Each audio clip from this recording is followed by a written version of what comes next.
There are moments in life that defy everything we think we know. Moments when science fails, when logic crumbles, and when something beyond our understanding takes over. I'm about to share with you the most inexplicable experience of my entire career. A moment when a man with no pulse, no breath, no life left in him came back. And it happened because of 3 words I whispered in his ear. Words that only he could have known. What I'm about to tell you will challenge everything you believe about life, death, and the thin line that separates them. Stay with me, because this story will leave you speechless. My name is Olivia Harper, and I've been an emergency nurse at a military hospital for over 12 years. I've seen things most people only witness in movies. Soldiers coming in with injuries that would make your stomach turn. Moments of chaos, desperation, and miracles that defy medical explanation. I grew up in a small town in Pennsylvania, where my father was a veteran. He used to tell me stories about the men and women who served, about the sacrifices they made, and about the invisible wounds they carried home. Those stories shaped me. They made me want to be there for those who gave everything for others. So after nursing school, I didn't hesitate. I went straight into military emergency care. The work is brutal. The hours are endless. You see trauma that stays with you long after your shift ends. But you also see resilience, strength, the kind of human spirit that refuses to break, no matter how shattered the body becomes. Over the years, I've learned to trust my instincts. In emergency medicine, sometimes a gut feeling is all you have. And on that particular day, my instincts told me something was very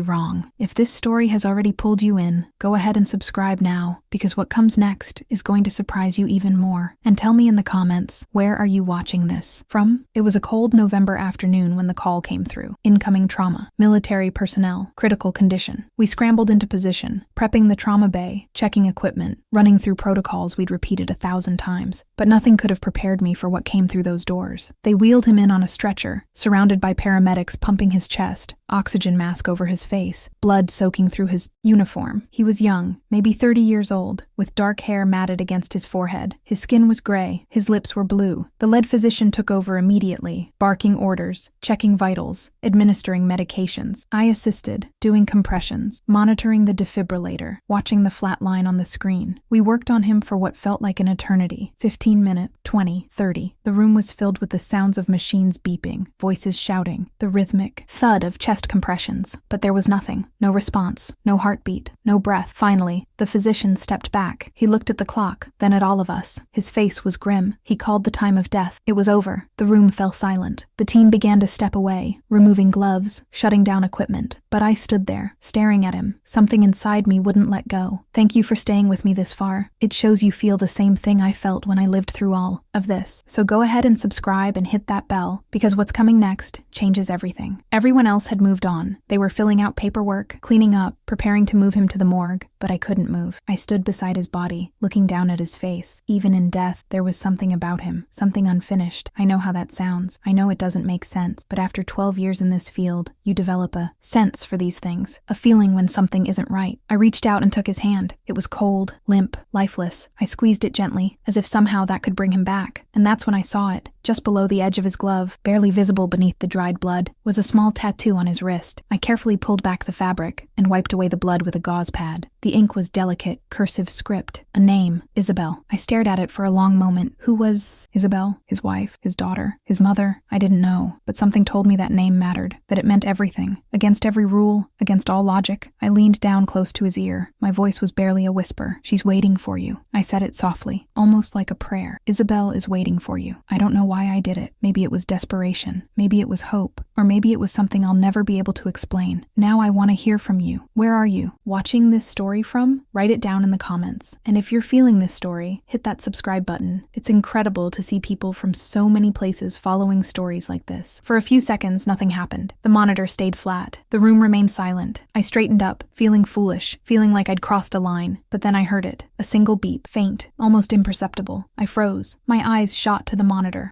Another beep, then another. A rhythm, weak, irregular, but there. A heartbeat. "Doctor!" I shouted, my voice cracking. "He's got a pulse!" The physician spun around, disbelief written all over his face. The team rushed back in, surrounding the bed, rechecking vitals, adjusting medications, preparing the ventilator. The beeps continued, Slow, but steady, his chest began to rise and fall on its own. Color started returning to his face, just barely. The room erupted into controlled chaos. Orders were shouted, equipment was reconnected, and everyone moved with precision. But I stood back, trembling, my hands shaking so badly I had to clasp them together. What just happened? How was this possible? The physician stabilized him and looked at me across the room. His expression was a mixture of shock and confusion. "What did you do?" he asked. I opened my mouth, but no words came out. I didn't know what I'd done. I didn't know how to explain it. All I knew was that I'd whispered a name, and somehow, impossibly, he'd come back. They moved him to the intensive care unit, where he was placed on full life support. The prognosis was uncertain. He'd been without oxygen for too long. Even though his heart was beating again, there was no guarantee he'd ever wake up. Brain damage was likely. The medical team ran tests, monitored his brain activity, and waited. I finished my shift in a daze. I went through the motions, checking on other patients, filling out reports, but my mind was elsewhere. I kept replaying that moment over and over. The name on his wrist, the whisper, the beep. It didn't make sense. Nothing about it made sense. That night, I couldn't sleep. I lay in bed staring at the ceiling, wondering if I'd imagined the whole thing, wondering if it was just a coincidence. But deep down, I knew it wasn't. Over the next few days, I checked on him every chance I got. I'd slip into the ICU between shifts, stand by his bedside, and watch the monitors. His vitals were stable. His brain activity showed signs of improvement, but he remained unconscious. I found myself talking to him sometimes, even though I knew he couldn't hear me. I'd tell him about my day, about the other patients, about the weather, and I'd always end with the same words: "Isabel is waiting for you." I didn't know if it helped, but I couldn't stop myself. On the 7th day, he woke up. I wasn't there when it happened, but the ICU nurse called me immediately. I rushed over, my heart pounding. When I walked into his room, his eyes were open. He was disoriented, weak, but conscious. I approached slowly, not wanting to startle him. "Hi," I said softly. "I'm Olivia. I'm one of the nurses who took care of you." He looked at me for a long moment, his eyes searching my face. Then, in a voice barely above a whisper, he asked, "Were you there when I—" He trailed off, unable to finish the sentence. I nodded. Yes, I was there. He closed his eyes and a tear rolled down his cheek. "I heard you," he said. "When everything went dark, when I felt myself slipping away, I heard a voice telling me she was waiting." My breath caught in my throat. "You heard me?" He nodded weakly. I was ready to let go. I was so tired. But then I heard her name, Isabel, and I couldn't leave. Not yet. I pulled a chair close to his bed and sat down. "Who is Isabel?" I asked gently. He opened his eyes and looked at me with a pain so deep it made my chest ache. "She was my wife," he whispered. "She died 6 months ago." Then he told me everything. His name was Ethan Cross, a sergeant in the army stationed overseas. He and Isabel had been married for 5 years. She was his entire world. They'd met in college, fell in love instantly, and built a life together. But while he was deployed, she was killed in a car accident. A drunk driver ran a red light. She died instantly. Ethan was given emergency leave to come home for the funeral. He was destroyed. Guilt consumed him. He felt like he should have been there, like he could have prevented it somehow. After the funeral, he returned to duty, but he was a shell of himself. His unit noticed. His commanders noticed. But he refused counseling. He just kept going, pushing through, until the day of the accident that brought him to us. He told me that in those moments when his heart stopped, when the darkness closed in, he felt a strange sense of peace. He felt like he was finally going to see her again. But then he heard my voice, heard her name, and something pulled him back. It was like she was telling me it wasn't my time yet, he said, his voice breaking, like she wanted me to keep living, for both of us. I didn't know what to say. I just sat there, holding his hand, tears streaming down my face. Word of what happened spread through the hospital. Some people called it a miracle. Others dismissed it as a medical anomaly, a fluke of timing and biology. But everyone had an opinion. The lead physician who'd called his time of death pulled me aside one day. "I've been doing this for 25 years, he said, "and I've never seen anything like that. Medically, it shouldn't have been possible, but somehow you brought him back." I didn't feel like a hero. I felt confused, shaken, like I'd stumbled into something far bigger than myself. I started researching cases like Ethan's, near-death experiences, unexplained recoveries, stories of people who came back from the brink. There were more than I expected, but none of them had clear answers, just theories, speculations, faith. I also started digging into Isabel's death. I don't know why. Maybe I needed to understand her, to understand why her name had such power. I found an obituary, a beautiful woman with kind eyes and a bright smile. I found articles about the accident, about the trial, of the drunk driver. And then I found something that stopped me cold, a letter, published in a memorial blog by Ethan's family. It was a letter Isabel had written to Ethan before he deployed, to be opened only in case something happened to her. The letter was heartbreaking. Isabel had written about how much she loved him, how proud she was of his service, and how she wanted him to live a full life, no matter what. The final lines read, "If something ever happens to me, promise you won't give up. Promise you'll keep fighting, because the love we share doesn't end, it transforms, and I'll always be with you, cheering you on, waiting for the day we meet again. But not yet, my love, not yet. You have so much more to do. I sat there staring at those words, chills running down my spine. Somehow, in that moment in the trauma bay, I'd become the voice of that letter, the reminder Ethan needed to keep going. I printed the letter and brought it to him during one of my visits. He read it silently, tears streaming down his face. When he finished, he looked up at me. "How did you know?" he asked. "How did you know to say her name?" I shook my head. "I didn't. I just saw the tattoo and I felt like I had to." He folded the letter carefully and held it against his chest. "She sent you," he said quietly. "I know that sounds crazy, but she sent you to me." I didn't argue. Maybe he was right. Maybe there are forces at work in this world that we'll never understand. Ethan recovered fully. It took months of physical therapy, counseling, and support, but he did it. The day he was discharged, he came to find me. He handed me a small envelope. Inside was a photo of him and Isabel on their wedding day, both of them beaming with joy. On the back, written in his handwriting, were the words, "You were the angel she sent. Thank you for bringing me back." I keep that photo in my locker at the hospital. I look at it whenever I have a hard day, whenever I doubt myself, whenever I wonder if any of this makes a difference. Because it does. That moment taught me something I'll never forget. Words have power. Connection has power. And sometimes, in the space between life and death, all it takes is one whisper, one name, one reminder of love to pull someone back from the edge. Ethan returned to civilian life. He started volunteering with veteran support groups, sharing his story, helping others who were struggling. He sends me updates every few months. He's doing well. He's living the life Isabel wanted for him. As for me, I'm still here, still in the trauma bay, still trusting my instincts, and I never, ever underestimate the power of a single word spoken at the right moment. So, tell me, do you believe in signs? Have you ever experienced something you can't explain? Something that defied logic and left you questioning everything? I want to hear your story. Write it down in the comments below. I read every single one. If this story moved you, if it made you think, if it reminded you that there's more to this world than what we can see and measure, then do me a favor. Subscribe to this channel. Hit that notification bell, because I have more stories like this. Real stories. Stories that will challenge you, inspire you, and remind you of the incredible resilience of the human spirit. And don't forget to watch the next recommended video, where I'll share another experience that will leave you absolutely stunned. Thank you for being here. Thank you for listening. And remember, never underestimate the power of hope.